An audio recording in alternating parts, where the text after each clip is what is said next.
What if the reason your limiting beliefs never change isn't because they are too strong, but because you try to approach them in the wrong way? I tried to change my beliefs for multiple years. I tried positive thinking. I tried affirmations. I tried mindset. Yet the same fears kept coming back, the same limitations. Okay? And then I realized something. What if the problem isn't about my beliefs, but in the way how I approach them? I had been making the same 3 mistakes that keep most people stuck. And today's video, I will talk with you what those mistakes are and what you can do instead.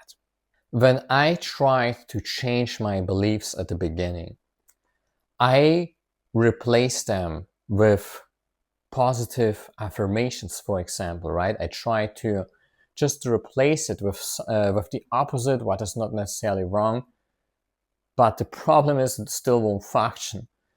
There's a huge mistake. So I try to chant my affirmation, visualize that even, and it's not like I didn't take action. I was making the exercises, right?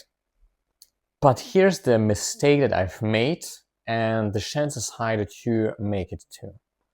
And this is when I was focusing first on the negative belief. So when I tried to find out the negative belief, I wasn't digging deep enough. So it was actually not the real negative belief. It was just a shallow thought. But beneath it was the real belief.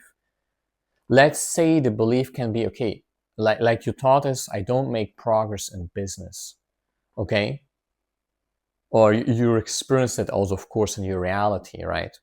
So because you believe usually that your beliefs are true, right? It's like a psychological cycle. You start to believe them, you see that.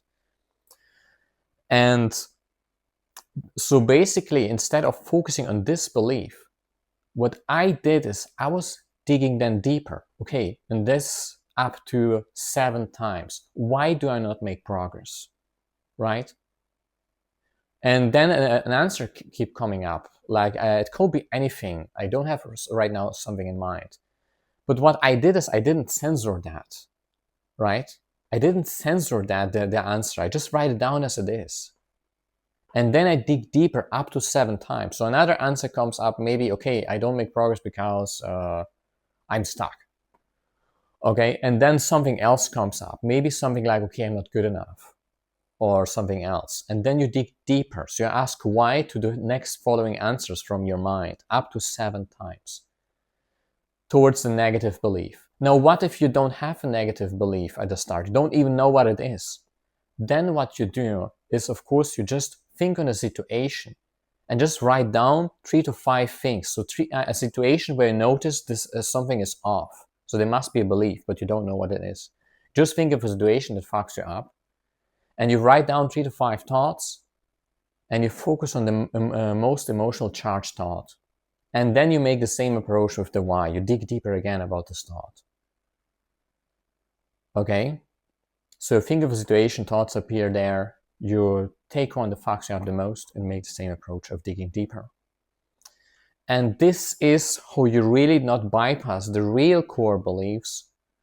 And then wondering, that's why I wondered, I was trying to replace them and do it in the right way, and it still didn't function because I was not even focusing on the root.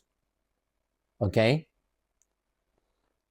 And this is one huge mistake. And the next step, what I didn't understood that well, was, I tried to, like I said, just to replace the belief, or just take the new belief, replace the old with the new one. But there's something that needs to happen before that, and it is with a really deep-rooted belief. We do not talk about these little beliefs. About this deeper beliefs that appear quite often, maybe even multiple years. You know exactly something is off, but it feels so heavy, you probably don't even know what the fuck to do, or maybe think it's hopeless. So of these beliefs, there need to be another process than just a little bit questioning that. And this is that we become conscious of its consequences and associated with pain. Okay? We associate it with pain. For example, you have no disbelief there. You've made the steps before now. And now what you do is you connect it with consequences. So if I believe that, what type of actions do I take? If I believe that, what do I tend to avoid? When I believe that, how do I think further? So the other thoughts that develop from this belief. And how do I feel about myself? What do you feel then? And through that, you understand the natural consequences, that basically this belief doesn't bring you anything. And I don't mean just logically, but literally also you become more conscious of it. Your mind now understands it too. Okay, logically, nothing of that makes sense. You're connected with pain, all of that. And ask yourself, what is the biggest consequence for keeping this belief? Okay? And then you question that. Now you can question these beliefs, like, is it really true? Objectively speaking, is it really true? Right? Would everyone believe that? And you try to find evidence against it. At least, I recommend at least multiple evidence. The more the better, to be honest. And of course, it means if we associate pain with the beliefs, well, then we need also to associate pleasure with the positive. So both of these tips include the mistake number 2. The mistake number 3 is one of the greatest one, will follow. But after now you question this belief, okay? You question now this belief, and now you can decide first of all towards the positive belief. Now after this, you can decide for the positive belief, and this is you just flip the belief. So if you think life is hard, then you flip the belief to life is good, okay? Or life is great, okay? And so basically you flip the belief, and you either do it in I form or in generalized. What do I mean with that? For example, if you thought you're not good enough, you can now flip the belief to I am good enough or everyone is good enough. So you generalize the belief towards everyone. Everyone is good enough. The world is good enough. You flip the belief in a way how it fits to you, how it feels more aligned. Okay, and now we start to keep coming closer to mistake number 3. And this is a big mistake that a lot of people don't understand. And I mean, you have now the positive belief.